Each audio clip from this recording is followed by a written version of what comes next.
नमस्कार दोस्तों, GS recipe के यूट्यूब चैनल पर आपका स्वागत है। आज हम वीकली कंपाइलेशन के पार्ट 6 के बारे में डिस्कस करेंगे। इस वाले पार्ट में 26 नवंबर से लेकर 2 दिसंबर के बीच में जो इम्पोर्टेंट 10 करंट अफेयर हैं उनके बारे में डिस्कस किया जाएगा। और उनको डिस्कस करने से पहले हम इम्पॉर्टेंट डेज़ के बारे में देख लेते हैं। अगर इम्पॉर्टेंट नेशनल डे यानी कि राष्ट्रीय दिवस की बात किया जाए तो 26 नवंबर को भारतीय संविधान दिवस यानी कि कॉन्स्टिट्यूशन डे जो है वो मनाया गया भारत की तरफ से। और 2 दिसंबर को जो है वो राष्ट्रीय प्रदूषण नियंत्रण दिवस मनाया गया। और अगर इंटरनेशनल दिवस यानी कि इंटरनेशनल डेज़ की बात किया जाए तो 30 नवंबर को जो है वो रासायनिक युद्ध के सभी पीड़ितों के लिए स्मरण दिवस मनाया गया। 1 दिसंबर को जो है विश्व एड्स दिवस मनाया गया। 2 दिसंबर को जो है वो गुलामी उन्मूलन के लिए अंतर्राष्ट्रीय दिवस मनाया गया। और 2 दिसंबर को ही विश्व कंप्यूटर साक्षरता दिवस जो है वो मनाया गया। स्टार्ट करने से पहले आज के कोट ऑफ द डे देख लेते हैं। आज के कोट ऑफ द डे में है कि सफलता अंतिम नहीं है, असफलता घातक नहीं है, यह जारी रखने का साहस है जो मायने रखता है। और ये बात किन्होंने कही है? ये बात जो है वो महात्मा गांधी जी ने कही है। तो इसी कोट्स के साथ आज का शुरुआत करते हैं। आज की पहली न्यूज़ है कि भारत सरकार ने कार्बन की सामाजिक लागत को कम करने के लिए कई पहलों की जो है वो शुरुआत की है। अब आप लोग को समझ में नहीं आ रहा होगा कि ये कार्बन की सामाजिक लागत को मतलब इसका मतलब क्या होता है। तो अगर आप नोट करना चाहते हैं तो नोट कर सकते हैं। कार्बन की सामाजिक लागत का मतलब होता है कि किसी भी समय कार्बन उत्सर्जन के कारण होने वाले प्रभावों की सीमांत लागत है। ठीक है, उनको कम करने के लिए कुछ पहल जो है वो भारत सरकार की तरफ से बनाए गए हैं। और उन पहलों में क्या क्या है? पहली पहल ये है कि इलेक्ट्रॉनिक व्हीकल जो हैं उनको बढ़ावा दिया जाएगा। आप लोग देख ही रहे होंगे, इलेक्ट्रॉनिक जितनी भी व्हीकल हैं उनको ज़्यादा बढ़ावा दिया जा रहा है, उनको सस्ते में प्रोवाइड करवाया जा रहा है। दूसरे पहल की बात किया जाए तो ऊर्जा क्षेत्र में नवीकरणीय ऊर्जा को जो है उसके उपयोग को जो है वो बढ़ावा दिया जा रहा है। तीसरे अगर पहल की बात की जाए तो उद्योग में कार्बन उत्सर्जन को कम करने के लिए स्वच्छ प्रौद्योगिकी को अपनाने की भी बात कही जा रही है।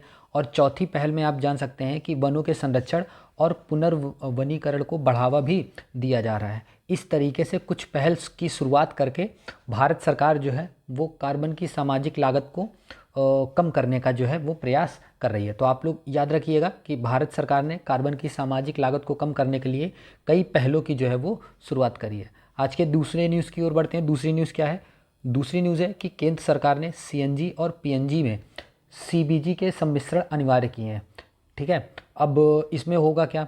इसमें जो है केंद्र सरकार ने जो सीजीडी है यानी कि सिटी गैस वितरण है, और जो पीएनजी जो कि घरेलू में यूज़ किया जाता है, सीएनजी जो कि परिवहन में यूज़ किया जाता है, सीएनजी जो कि परिवहन में यूज़ किया जाता है और पीएनजी जो कि घरेलू सिलेंडर में यूज़ किया जाता है, संपीड़ित बायोगैस यानी कि सीबीजी में इसमें जो है सीबीजी के अनिवार्य सम्मिश्रण यानी ब्लेंडिंग। ब्लेंडिंग का मतलब सबसे पहले मैं समझा देता हूँ।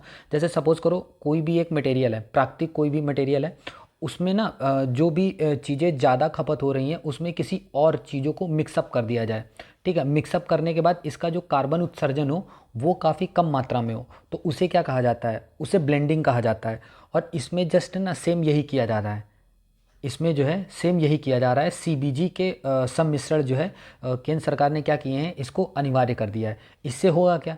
इस फैसले से क्या होगा? 2024 में, किसमें? 2024 में सीएनजी में 2% सीबीजी का सम्मिश्रण का लक्ष्य रखा गया है। उसके बाद 2024 के बाद 2025 में जो है वो 5% का लक्ष्य रखा गया है। 2026 में जो है वो 7.5% का लक्ष्य रखा गया है। 2027 में 10% का लक्ष्य है। और 2028 में जो है वो 12.5% का लक्ष्य जो है वो रखा गया है। इस फैसले से देश में सीबीजी के उत्पादन और खपत को बढ़ावा मिलेगा, ये बताया जा रहा है। और सीबीजी क्या है? अगर सीबीजी आप जानना चाहते हैं तो सीबीजी नोट डाउन कर लीजिएगा कि सीबीजी एक नवीकरणीय ऊर्जा स्रोत है जो जैविक कचरे जो होते हैं ना, बायोलॉजिकल जो वेस्टेज होते हैं, ये उनसे उत्पन्न की हुई एक ऊर्जा का स्रोत है। ऊर्जा का स्रोत का मतलब जैसे सूर्य जो है वो भी एक ऊर्जा का स्रोत है, वैसे जो सीबीजी जो है ना वो एक नवीनतम जो है वो ऊर्जा का स्रोत जो है वो बनाया जा रहा है। या जैसे सीएनजी काम करता था हमारे यहाँ, वैसे ही सीएनजी की जगह पर उसकी सेम गुण वाला इसको जो है सीबीजी को जो है वो मतलब प्रयोग में लाया जाएगा। इसे सीएनजी के साथ मिलाकर आसानी से प्रयोग किया जा सकता है। यही इसमें बताया गया है। ब्लेंडिंग करने का मेन पर्पज़ यही है। और इससे लाभ क्या क्या होंगे? इससे लाभ ये होंगे कि नवीकरणीय ऊर्जा को बढ़ावा मिलेगा, रिन्यूएबल एनर्जी के ऊपर। दूसरा है कि एलएनजी यानी कि लिक्विफाइड नेचुरल गैस पर निर्भरता जो है वो हमारी कम हो जाएगी, और एक तरीके से पर्यावरण प्रदूषण को भी ये कम करेगा, तो मैंने बताया था। और जब नई नई इंडस्ट्री लगेंगी तो वहाँ पे जॉब क्रिएशन भी होगी, ये रोज़गार के अवसर भी जो है वो प्रदान करेगा। अगर ये जो इसकी शुरुआत जो है वो किन्होंने करी थी? पेट्रोलियम मंत्री जो है इस समय हमारे यहाँ के, उनका नाम क्या है? उनका नाम है हरदीप सिंह पुरी। क्या नाम है? हरदीप सिंह पुरी। इन्होंने जो है इसको ये जो है आगे मीडिया के आगे आके इन्होंने ये जो है बताया था। तो दूसरी न्यूज़ आज की क्या होगी? दूसरी न्यूज़ होगी कि केंद्र सरकार ने सीएनजी और पीएनजी में सीबीजी के सम्मिश्रण को जो है वो अनिवार्य बनाया है। तीसरी न्यूज़ की ओर बढ़ते हैं। तीसरी न्यूज़ क्या है? तीसरी न्यूज़ है कि दीपोर बिल को विश्व धरोहर सूची में शामिल करने के लिए भारत सरकार की जो है वो पहल शुरू हो गई है। भारत सरकार ने दीपोर बिल को यूनेस्को की विश्व धरोहर सूची में शामिल करने के लिए एक पहल शुरू की है। दीपोर बिल जो है वो आसाम जो एक स्टेट है ना, आसाम में एक ज़िला है जिसका नाम है कामरूप ज़िला। जिसका नाम क्या है? जिसका नाम है कामरूप ज़िला। कामरूप ज़िले में स्थित एक विशाल ये जो बिल एक झील है, ये मीठे पानी की झील है। कौन सी है? मीठे पानी की झील है। यह जो झील है वो अपने जैव विविधता यानी कि अपनी जो इसके में बायोडाइवर्सिटी जो है उसके लिए ये काफ़ी पॉपुलर है। इसमें कई प्रकार के मछली यानी कि फ़िश वगैरह, पक्षी वगैरह और अन्य जलीय जीव जो हैं वो इसमें पाए जाते हैं। दीपोर बिल को अगर विश्व धरोहर सूची में शामिल करने के लिए भारत सरकार की पहल के कुछ इम्पॉर्टेंट जो बेनिफिट्स हैं वो इसमें बताया गया है। बेनिफिट क्या क्या होगा? बेनिफिट ये होगा कि यह जो झील होगी वह जैव विविधता और पारिस्थितिक महत्व को संरक्षित करने में मदद करेगा, और यह जो झील होगी वो सांस्कृतिक महत्व को बढ़ावा देगी। और जैसे ही ये विश्व धरोहर सूची में शामिल हो जाएगा, इससे पर्यटन में बढ़ावा मिलेगा, और जैसे ही पर्यटन में बढ़ावा मिलेगा वैसे यहाँ पे आर्थिक विकास के अवसर भी यहाँ पर प्रदान हो जाएंगे। अगर आसाम की बात आई है क्योंकि ये आसाम का एक मतलब विश्व धरोहर सूची में शामिल किया गया है, तो आसाम के बारे में भी कुछ महत्वपूर्ण तथ्य जान लेते हैं। आसाम के बारे में कुछ महत्वपूर्ण तथ्य आप नोट डाउन कर लीजिएगा। आसाम की जो स्थापना है वह 26 जनवरी 1950 को इसकी स्थापना हो गई थी। पहले भी था, लेकिन जब से कॉन्स्टिट्यूशन लागू हुआ तब से इसकी स्थापना माना जाता है। फिर इसमें से कई राज्य अलग हो गए, तो बाइफर्केशन जो है इसका 21 जनवरी 1972 को जो है इसका बाइफर्केशन जो है वो हुआ था। अगर आसाम की कैपिटल की बात की जाए तो इसकी कैपिटल का नाम क्या है? इसकी कैपिटल का नाम जो है वो दिसपुर है। और यहाँ की जो लार्जेस्ट सिटी है उसका नाम क्या है? लार्जेस्ट सिटी का नाम गुवाहाटी है। और यहाँ पे इस समय आसाम के जो गवर्नर हैं उनका नाम है गुलाब चंद कटारिया। क्या नाम है उनका? गुलाब चंद कटारिया जो है इस समय आसाम के जो है वो कौन है? गवर्नर हैं। और इस समय जो यहाँ के सीएम हैं वो बीजेपी पार्टी से बिलोंग करते हैं, और उनका नाम है हेमंत बिस्व शर्मा। क्या नाम है? हेमंत बिस्व शर्मा जो है इनका नाम है। और लोकसभा की बात की जाए तो लोकसभा में यहाँ पे 14 सीटें हैं, राज्यसभा में जो है यहाँ पे 7 सीटें हैं, और विधानसभा जो है यहाँ की उसमें 126 सीटें जो हैं वो प्रेजेंट हैं। तो तीसरी न्यूज़ क्या हो गई? तीसरी न्यूज़ हो गई कि दीपोर बिल को विश्व धरोहर सूची में शामिल करने के लिए भारत सरकार ने जो है वो पहल शुरू कर दी है। अगली न्यूज़ की ओर बढ़ते हैं। अगली न्यूज़ क्या है? अगली न्यूज़ जो है वो आरबीआई के बारे में है कि आरबीआई ने सहकारी बैंक के, याद रखिएगा, सहकारी बैंक के बोर्ड ऑफ डायरेक्टर्स को 1 साल के लिए भंग कर दिया गया है। ठीक है, जो ये भंग किया है, यह जो कार्यवाही की है वो बैंक, ये क्यों की गई है? ये बताया जा रहा है कि बैंक के भीतर खराब प्रशासन मानकों से उत्पन्न होने वाले कुछ भौतिक चिंताओं की प्रतिक्रिया के रूप में ये आई है। और ये किसके अकॉर्डिंग जो है इन्होंने इसको भंग किया है? तो आरबीआई ने बैंकिंग विनियमन अधिनियम 1949 की धारा 56 के साथ पढ़ी जाने वाली धारा 36 के तहत अपनी शक्तियों का जो है वो उपयोग किया है। यह जो कदम है वो देश में वित्तीय संस्थानों की अखंडता और स्थिरता बनाए रखने के लिए नियामक की प्रतिबद्धता को दर्शाता है। और बोर्ड के भंग होने के बाद भारतीय स्टेट बैंक के पूर्व मुख्य महाप्रबंधक जो हैं, जिनका नाम है सत्य प्रकाश पाठक जी, उनको 1 साल के लिए बैंक का प्रशासक जो है वो नियुक्त किया गया है। और अगर आरबीआई की बात आ गई है तो आरबीआई के बारे में कुछ महत्वपूर्ण तथ्य जान लीजिए। अगर आरबीआई की बात की जाए तो इसका जो हेड क्वार्टर है वो कहाँ पर है? वो मुंबई में स्थित है। कहाँ पर स्थित है? वो मुंबई में स्थित है। और इसकी जो स्थापना है वो कब हुई थी? इसकी स्थापना जो है वो 1 अप्रैल 1935 को जो है इसकी स्थापना हुई थी। और इस समय जो गवर्नर हैं आरबीआई के, उनका नाम क्या है? उनका नाम है शक्तिकांत दास जी। क्या नाम है उनका? शक्तिकांत दास जी जो है वो इस समय गवर्नर हैं। और इस समय जो अगर आरबीआई की जो बैंक रेट चल रही है वो कितनी है? इसमें बैंक रेट जो चल रही है वो 6.75% जो है वो चल रही है।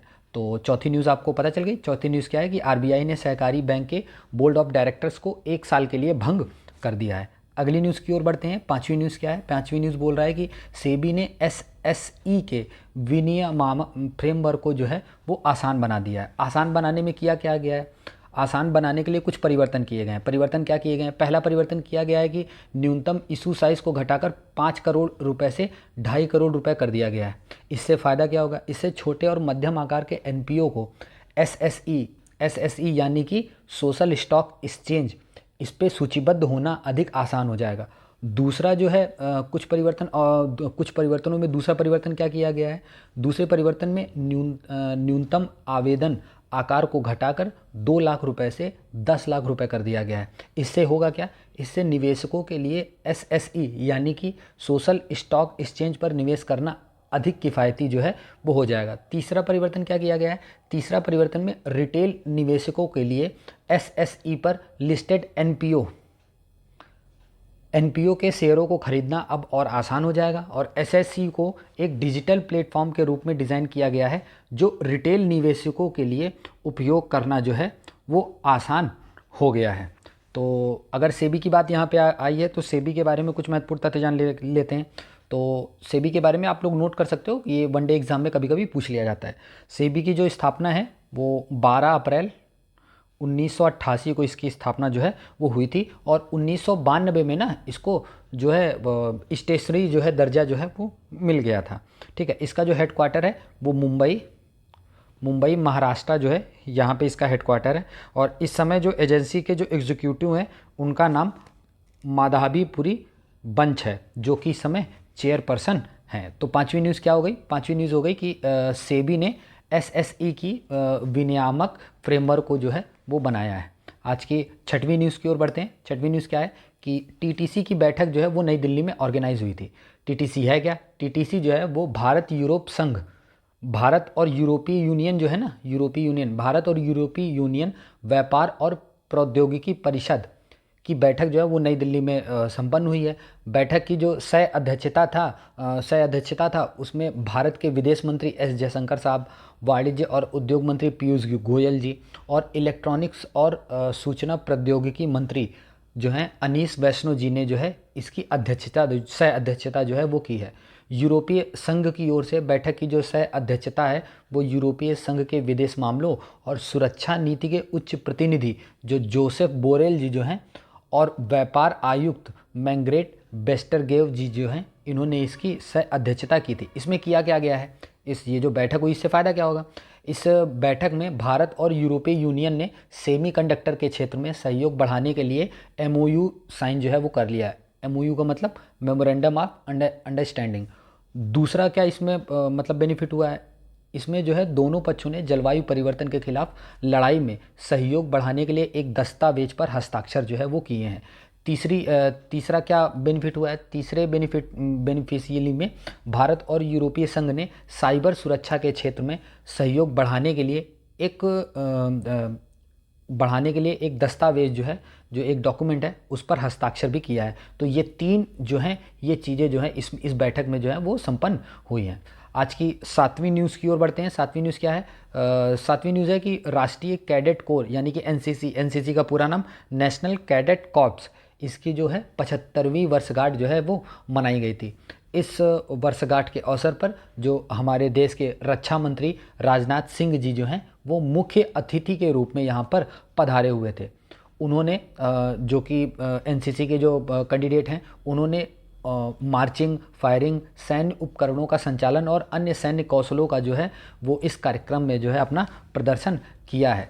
ये जो अगर इसकी बात की जाए, एनसीसी की बात की जाए, तो इसकी स्थापना जो है वो 26 नवंबर 1948 को जो है इसकी स्थापना हुई थी। इसका जो हेड क्वार्टर है वो कहाँ पर है, वो नई दिल्ली में इसका हेड क्वार्टर है। और कभी कभी ये पूछ लिया जाता है कि एनसीसी का जो मोटो होता है ना, वो मोटो क्या होता है। तो एनसीसी का जो मोटो है वो यूनिटी एंड डिसिप्लिन होता है। क्या होता है, यूनिटी एंड डिसिप्लिन। हिंदी में अगर नोट करना चाहें तो एकता और अनुशासन। एकता और अनुशासन जो है यह इसका मोटो है। इस समय जो डायरेक्टर जनरल हैं यहाँ एनसीसी के, उनका नाम क्या है, उनका नाम है लेफ्टिनेंट जनरल गुरबीर सिंह पाल, जो है इस समय कौन है, इस समय डीजी हैं। तो सातवीं न्यूज़ क्या हो गई, सातवीं न्यूज़ हो गई कि राष्ट्रीय कैडेट कोर यानी कि एनसीसी की 75वीं वर्षगांठ जो है वो मनाई गई। आठवीं न्यूज़ की ओर बढ़ते हैं। आठवीं न्यूज़ क्या है कि सेप्सिस के खिलाफ भारत सरकार का जागरूकता अभियान जो है वो शुरू किया गया है। देखो सेप्सिस क्या है, सेप्सिस जो है ना वो एक तरीके की बीमारी है। और ये बीमारी क्या होती है, इस बीमारी में ना शरीर अपने ही ऊतकों और अंगों को नष्ट करने लगता है। जैसे सपोज़ करो कि कोई भी बीमारी हुई, कोई भी वायरस हुआ, तो हमारे अंदर के जो एंटीजन है, एंटीबॉडीज़ जो हैं वो खुद डेवलप हो जाती हैं और वो लड़ने के लिए तैयार हो जाती हैं। जैसे सपोज़ करो ये यहाँ पे हमारे शरीर के ऊतक हैं, कोई भी बाहर से वायरस आया तो ये लड़ने के लिए यहाँ पे पहले सैनिक तैयार हैं। लेकिन इस बीमारी में होता क्या है, इस बीमारी में जैसे सपोज़ करो कोई भी वायरस जो है इसने अटैक किया, तो इसको क्या करना चाहिए, इसको सुरक्षा करना चाहिए। लेकिन इस बीमारी में क्या होता है, ये सुरक्षा नहीं करता है, ये सुरक्षा नहीं करता है। तो इसी के साथ जैसे ये वायरस अटैक करता है तो इसी के साथ मिलके ये अपने ही शरीर को जो है वो नष्ट करने लगता है। तो इस बीमारी को ही क्या कहा जाता है, इस बीमारी को ही सेप्सिस कहा जाता है। ठीक है। और भारत सरकार ने एक पहल शुरू की है, उस पहल का नाम है सेप्सिस से लड़ो, मतलब इस बीमारी से लड़ो। इसमें किया क्या जाएगा, ये इसमें जो है इस पहल के तहत स्कूलों और कॉलेजों में सेप्सिस के बारे में जागरूकता प्रदान की जाएगी और सार्वजनिक स्वास्थ्य अभियान जो सेप्सिस के लक्षणों और उपचार के बारे में जानकारी प्रदान करते हैं वो बताया जाएगा। और चिकित्सा पेशेवरों के लिए सेप्सिस के बारे में प्रशिक्षण कार्यक्रम जो है वो ऑर्गेनाइज करवाए जाएंगे और बहुत लोगों को बताया जाएगा कि ये सेप्सिस जो बीमारी है ये होता क्या है, इसके लक्षण क्या क्या होते हैं, इससे इलाज जो है वो मुमकिन होता है। कई लोग तो ये सोचते हैं इसका इलाज ही नहीं है, लेकिन नहीं, ऐसी बात नहीं है, इसका इलाज संभव है। तो आठवीं न्यूज़ क्या हो गई, आठवीं न्यूज़ में सेप्सिस के खिलाफ भारत सरकार का जागरूकता अभियान जो है वो शुरू हो गया है। आज की नौवीं न्यूज़ की ओर बढ़ते हैं। नौवीं न्यूज़ क्या है कि भारत चीन के विदेश मंत्रियों के बीच नई दिल्ली में एक द्विपक्षीय बैठक हुई है। देखो इस द्विपक्षीय बैठक का मतलब क्या होता है, द्विपक्षीय बैठक का मतलब होता है दोनों देश के जो विदेश मंत्री हैं, दो देश के, वो आपस में बैठेंगे और गपशप करेंगे, यानी कि बातें करेंगे और जो भी चर्चाएं हैं वो उन चर्चाओं के बारे में बात की जाएगी। जैसे अभी द्विपक्षीय जो हुआ है, इंडिया की तरफ से एस जयशंकर साहब और चाइना की तरफ से जो उनके विदेश मंत्री हैं जिनका नाम है वांग यी, इन्होंने द्विपक्षीय बैठक की है। ये जो बैठक है बताया ये जा रहा है कि ये बैठक जो है वो टोटल 2 घंटे तक चली थी। बात क्या क्या हुई इस पर कुछ मतलब इसमें ये बताया जा रहा है कि गलवान घाटी में जब से झड़प हुई है तब से दोनों बीच के संबंधों में बहुत मतलब खटास आ गई है। उस खटास को कम करने के लिए मिठास लाना ज़रूरी है। तो हम सुधारों की चर्चा की जाएगी, मतलब ये जो झगड़े आपस में कर रहे हैं, झगड़े नहीं करने चाहिए। ठीक है। और क्या बताया गया, और क्षेत्रीय और वैश्विक मामलों के लिए, और जैसे जो यूक्रेन का युद्ध चल रहा है इसके बारे में, ईरान के साथ जो परमाणु समझौता हुआ था उसके बारे में, और भी बहुत सारी जो चुनौतियाँ हैं ना उनके सब के बारे में जो है मिलके जो है बात की गई। कहने का मतलब ये है इस मीटिंग से कोई फ़ायदा नहीं होगा, बस याद कर लीजिएगा एग्ज़ाम के लिए कि दोनों लोगों की बैठक हुई है। चाइना के जो विदेश मंत्री हैं उनका नाम वांग ही है, ये याद करिएगा और कुछ नहीं याद करने की ज़रूरत है। ठीक है। चलिए आज की अंतिम न्यूज़ देख लेते हैं। अंतिम न्यूज़ क्या है, अंतिम न्यूज़ में राष्ट्रपति मुर्मू जी ने AFMC को प्रेसिडेंट्स कलर अवार्ड जो है ये प्रदान किया है। प्रेसिडेंट कलर अवार्ड क्या होता है, ये जो अवार्ड होता है किसी भी सैन्य इकाई को जो है वो प्रदान किया जाने वाला एक सर्वोच्च सम्मान है। या जो सम्मान है वो इकाई की उत्कृष्ट सेवा और उपलब्धियों के लिए जो है वो दिया जाता है। और AFMC क्या है, AFMC जो है वो भारत का सबसे पुराना और सबसे प्रतिष्ठित सैन्य चिकित्सा कॉलेज है। क्या है, सैन्य चिकित्सा कॉलेज है। यह जो कॉलेज है वह 1938 में स्थापित किया गया था। कॉलेज ने देश के सशस्त्र बलों के लिए हजारों योग्य और कुशल चिकित्सा अधिकारियों को जो है वो तैयार किया है। ठीक है। और AFMC को अभी स्थापित हुए 75 वर्ष जब पूरे हुए हैं उसके उपलक्ष्य में ये जो है अवार्ड जो है वो प्रदान किया गया है। तो अगर इस मतलब वीडियो की अगर आपको PDF चाहिए तो डिस्क्रिप्शन में दिए गए टेलीग्राम लिंक पर जाकर आप इसकी PDF को फ्री ऑफ कॉस्ट जो है अपलोड कर मतलब डाउनलोड जो है वो कर सकते हैं। इसके अलावा हमारे चैनल पर एंशिएंट और मिडाइवल हिस्ट्री के क्वेश्चन सीरीज जो है वो पूरी पड़ी हुई है, आप उसको भी जाके देख सकते हैं। और इस समय पॉलिटी की सीरीज चल रही है, क्वेश्चन से प्रीलिम्स से रिलेटेड, RO से रिलेटेड, सबसे रिलेटेड सीरीज चल रही है, उसको भी जाके आप देख सकते हैं। आपको अच्छा लगेगा, हम ऐसा उम्मीद करते हैं। तो प्लीज़ चैनल को सब्सक्राइब करिए और वीडियो को लाइक करिए। धन्यवाद।